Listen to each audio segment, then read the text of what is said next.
If God loves you, throw yourself down. His angels will lift you up in their hands.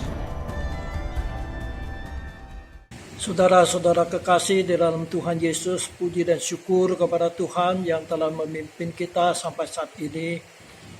Kita bertemu lagi di dalam acara renungan harian GP Kris Pangkal Pinang.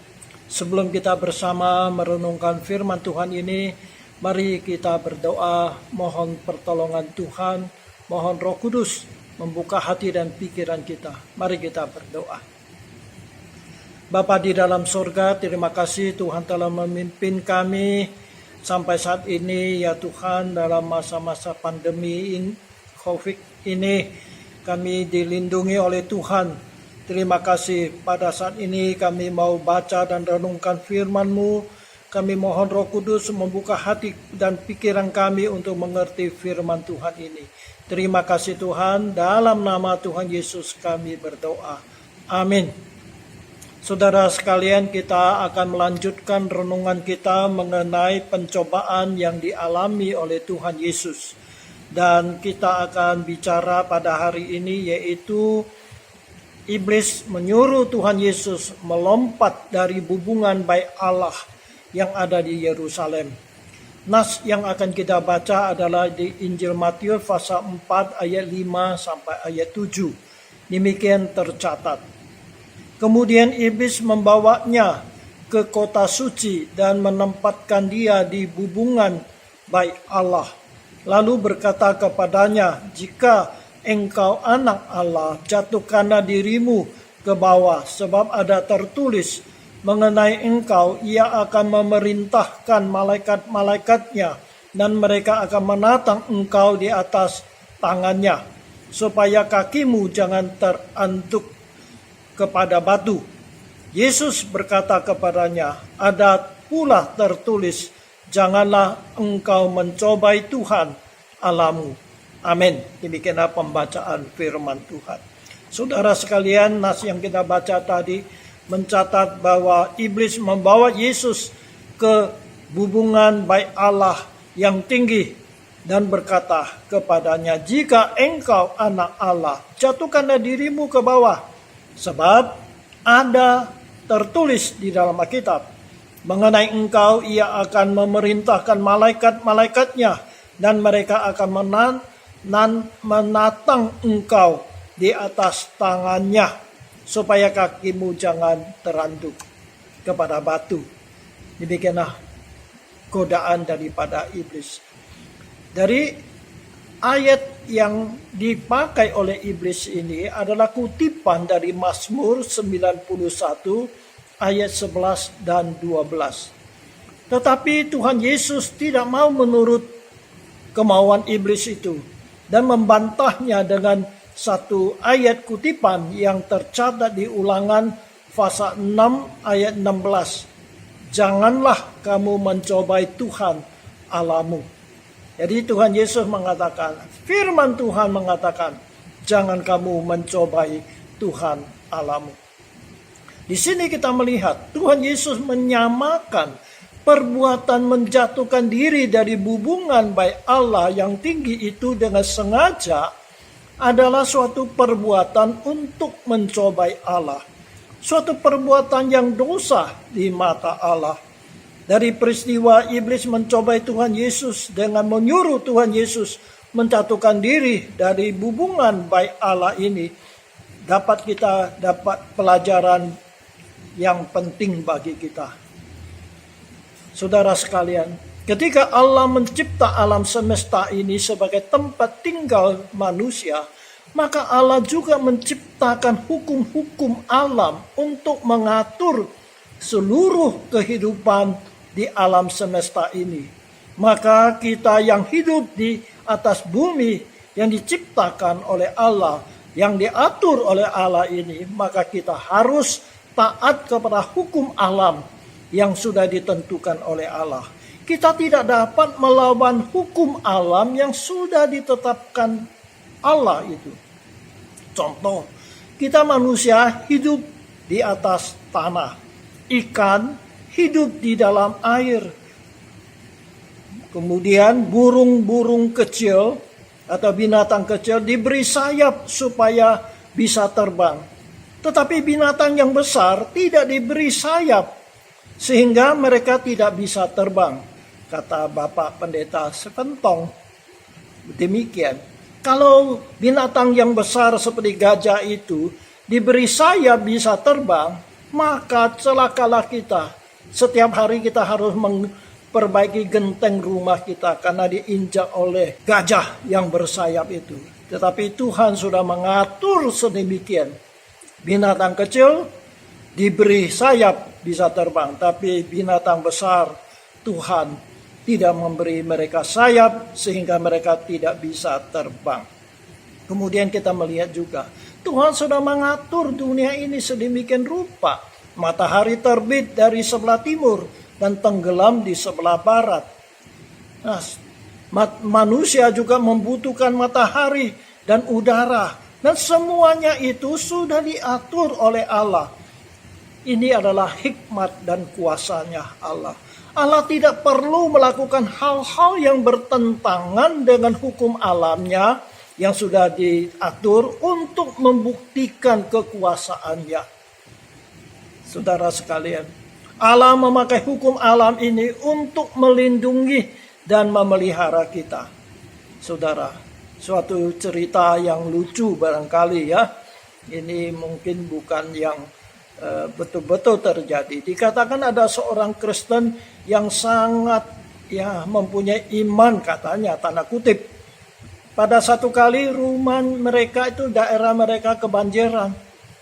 Nah, dia sangat berharap kepada Tuhan untuk menolong dia. Lalu dia berdoa mohon Tuhan mengirim malaikat-malaikat datang untuk menolong dia. Ketika banjir itu sudah mulai besar, tetangga-tetangganya mengajak dia mengungsi supaya meninggalkan rumah yang mulai akan di kebanjiran itu. Tetapi dia tidak mau. Dia hanya berdoa saja, minta Tuhan mengirim malaikat menolong dia. Kemudian air itu makin besar sehingga rumahnya terendam. Lalu dia naik ke atas genteng atap rumahnya. Saudara sekalian, pada waktu itu ada tim SAR yang datang dengan perahu untuk menolong dia, menyelamatkan dia. Tetapi dia tidak mau. Dia mengatakan, saya mau minta Tuhan kirim malaikat datang untuk menyelamatkan saya. Tetapi saudara sekalian, akibatnya apa? Air makin besar sehingga tenggelamlah dia. Rumahnya tenggelam habis oleh banjir besar. Kemudian dia sampai ke hadirat Tuhan, dia meninggal. Dia sampai ke hadirat Tuhan. Dia komplain kepada Tuhan, Tuhan saya sudah berdoa, minta Tuhan mengirim malaikat menolong saya. Tetapi kenapa Tuhan tidak mengirim malaikat menolong saya? Tuhan mengatakan, saya sudah kirim tetangga-tetanggamu mengajak kamu keluar, tapi kamu nggak mau. Lalu saya kirim tim SAR datang untuk menolong Anda. Anda pun juga tidak mau. Saudara sekalian, mungkin cerita ini ada sedikit konyol. Tetapi saudara sekalian, sering kita juga memaksa Tuhan melakukan sesuatu yang di luar daripada hukum alam yang sudah ditentukan oleh Allah. Saudara sekalian, Allah sudah memakai aturan-aturan dan undang-undang negara untuk melindungi kita. Jika kita melawan undang-undang atau peraturan-peraturan itu, pasti kita akan mengalami penderitaan. Ya, umpamanya ada undang-undang lalu lintas. Tetapi kalau kita melawan arus lalu lintas, tetapi kita minta Tuhan melindungi kita, akhirnya kita mengalami kecelakaan lalu lintas. Apakah kita bisa menyalahkan Tuhan tidak melindungi kita? Padahal kita melawan undang-undang atau aturan-aturan lalu lintas. Sekarang kita di masa pandemi virus COVID ini, saudara sekalian. Pemerintah sudah menetapkan protokol kesehatan.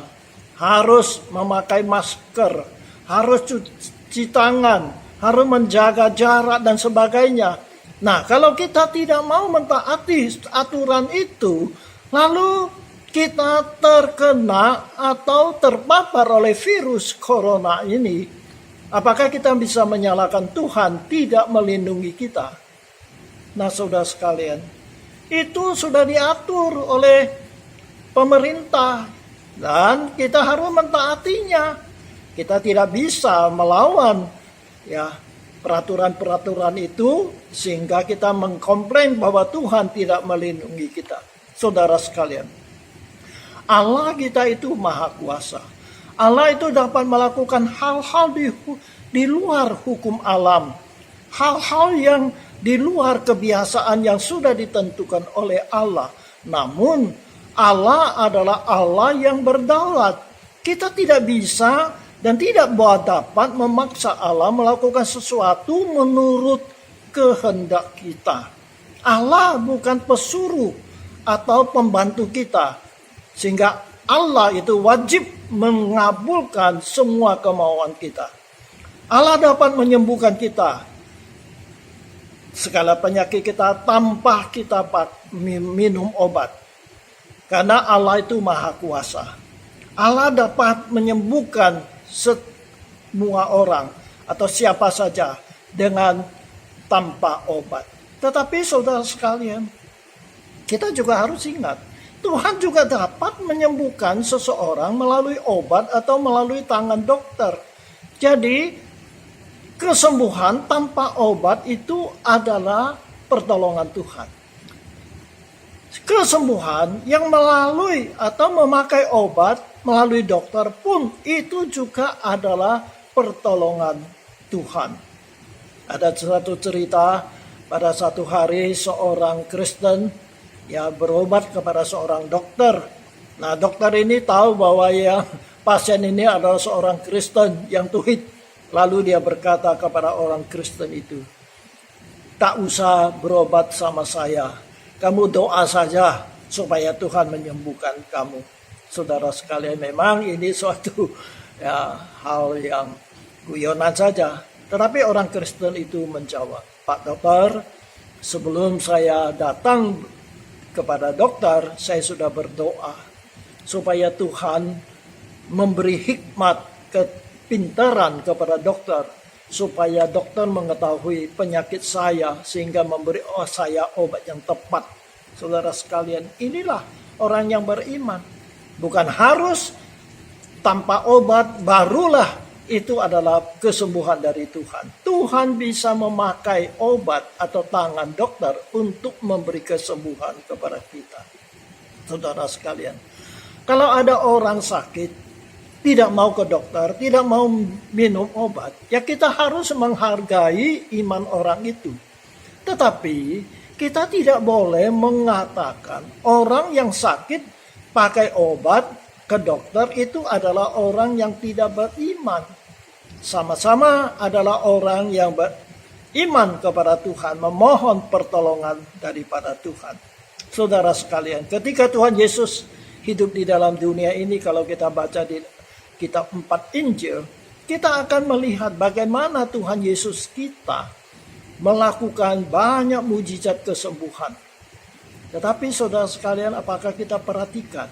Tidak semua orang yang sakit disembuhkan oleh Tuhan kita Yesus. Di dalam Injil Yohanes pasal 5 itu mencatat satu kali Tuhan Yesus datang ke kolam Betsaida. Di situ dekat Yerusalem. Di situ ada 5 serambi. Di Alkitab mencatat di serambi itu banyak terbaring orang yang sakit, bermacam-macam sakitnya. Ada yang buta, ada yang lumpuh, dan sebagainya. Nah, saudara sekalian, tetapi ketika Tuhan Yesus datang di situ, kalau kita baca di dalam Alkitab, Tuhan Yesus hanya menyembuhkan satu orang yang sakit lumpuh 38 tahun. Itu satu saja yang disembuhkan. Yang lain, Alkitab tidak mencatat Tuhan Yesus menyembuhkan mereka. Jadi saudara sekalian, Tuhan kita memang maha kuasa. Tapi Tuhan mempunyai kehendaknya. Dia mempunyai rencana kepada kita setiap orang. Kita tidak dapat memaksa Tuhan melakukan atau mengabulkan setiap permohonan kita. Kalau Tuhan harus menjawab, mengabulkan semua permintaan kita, Jadi yang jadi Tuhan itu bukan Allah lagi. Kita lah jadi Tuhan. Tuhan itu pesuruh kita. Dia harus mendengar perintah kita. Saudara sekalian, sangat ironis. Kita ini adalah umat Tuhan. Allah itulah yang maha kuasa. Memang Allah itu dapat melakukan apapun menurut kehendaknya. Tetapi Tuhan punya kemauan. Kita tidak bisa memaksa kehendak Tuhan. Di dalam Kisah Rasul pasal 12 mencatat ketika gereja yang pertama di Yerusalem mengalami penganiayaan, maka Herodes itu untuk mengambil hati orang Yahudi, dia menangkap Yakobus, Rasul Tuhan Yesus. Lalu Alkitab mengatakan dia membunuh Yakobus itu, saudara sekalian. Dia menangkap Yakobus dan membunuh Yakobus itu, saudara sekalian. Kemudian dia menangkap Petrus dan memenjarakannya Petrus.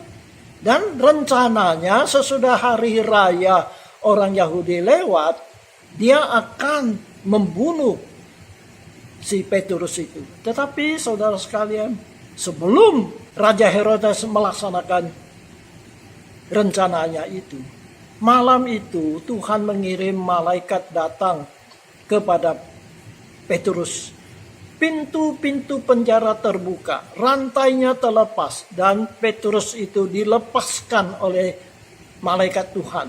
Sehingga dia bebas, tidak jadi dibunuh oleh Herodes. Nah saudara sekalian, satu pertanyaan.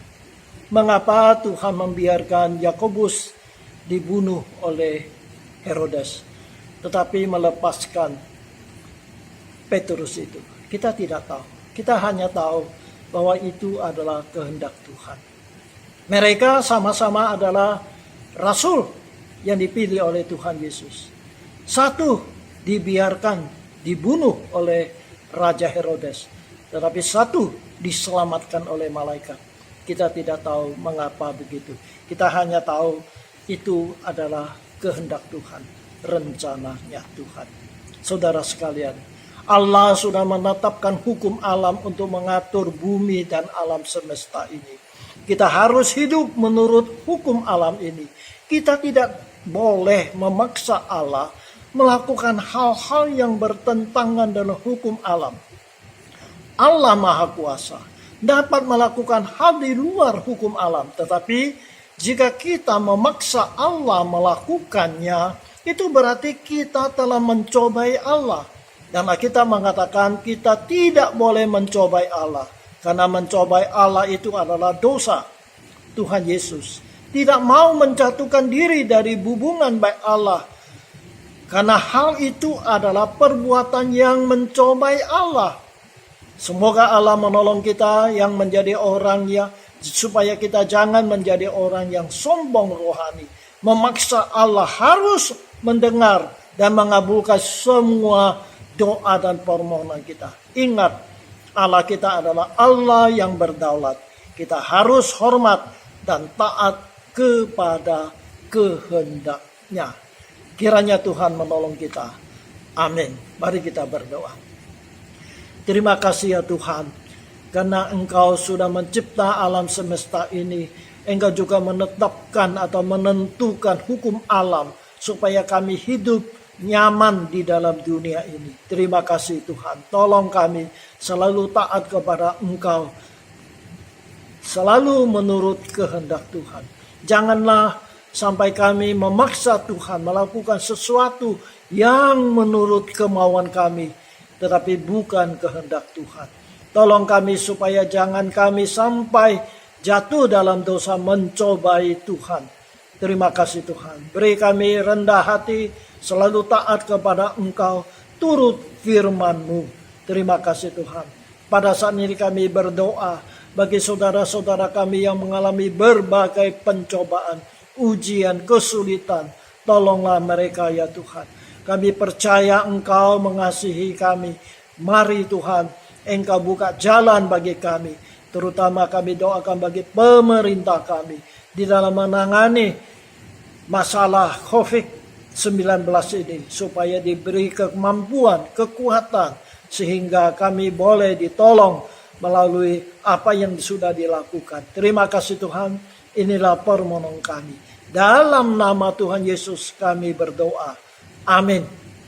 Saudara sekalian, Tuhan berkati kita supaya kita boleh menjadi orang yang berkenan kepada Tuhan. Amin. Sampai berjumpa lagi.